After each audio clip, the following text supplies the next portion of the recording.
রাজধানীর কৃষিবিদ ইনস্টিটিউশনে বিএনপি আয়োজিত দেশ গড়ার পরিকল্পনা শীর্ষক আলোচনা সভায় সমাপনী বক্তব্য রাখছেন দলের ভারপ্রাপ্ত চেয়ারম্যান তারেক রহমান। আমরা সরাসরি যুক্ত হচ্ছি সেখানে।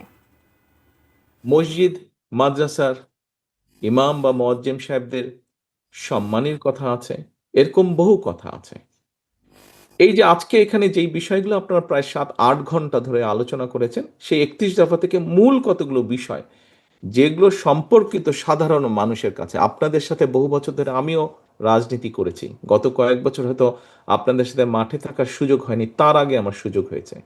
আমি যখন মাঠে থেকেছি, বিভিন্ন সময় বিভিন্ন পর্যায়ে আপনাদের সাথে কথা বলেছি, তার থেকে এবং যখন সারা দেশময় ঘুরে বেরিয়েছি, আমার কাছে অনুধাবন হয়েছে, আমার কাছে মনে হয়েছে যে মোটামুটিভাবে আমরা যে বিষয়গুলো আজকে আলাপ করেছি, এগুলো যদি আমরা করতে পারি, শুরু করতে পারি, এগুলো শেষ নেই, কিন্তু শুরু যদি করতে পারি, ধীরে ধীরে মানুষের ভাগ্যের পরিবর্তন হবে। এটা হচ্ছে আমার চিন্তা।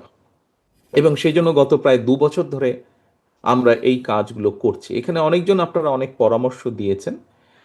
মাহাদি আমিন তার উত্তরে বলেছে যে আমরা এখানে সংক্ষিপ্তভাবে দিয়েছি যাতে সহজে মানুষের কাছে নিয়ে যেতে পারেন আপনারা। আমাদের ম্যানিফেস্টে ইন ডিটেইল আরো অনেক বিষয় আছে, সব বিষয় আমরা এখানে আনি। এখানে 8টা বিষয় আমরা এনেছি, বা আপনাদের ফোল্ডারগুলোতে 9টা বিষয় বোধহয় দেওয়া আছে।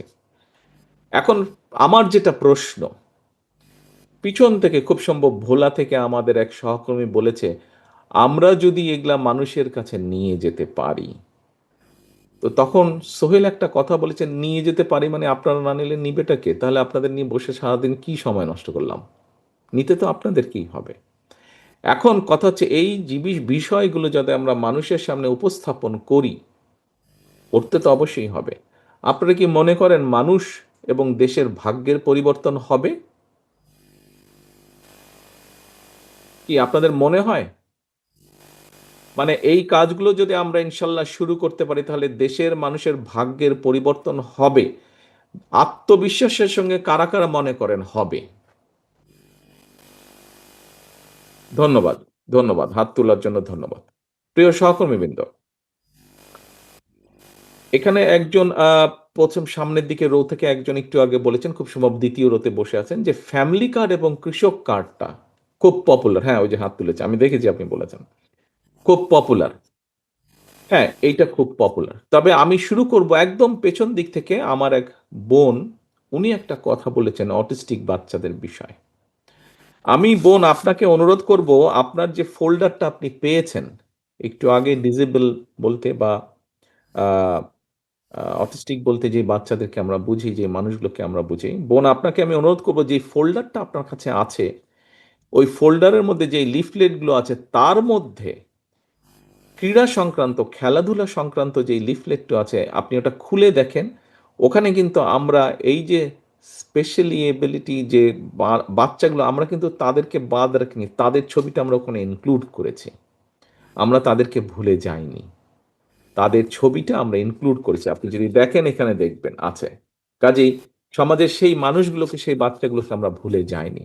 এবং আমার ধারণা খুব সম্ভব আমিনুল যখন ক্রীড়া নিয়ে আপনাদেরকে বলেছে যে আমাদের কি চিন্তা ভাবনা, একটা জাতিকে শুধু তো লেখাপড়া করালে হবে না, জাতিকে একই সাথে খেলাধুলা করাতে হবে।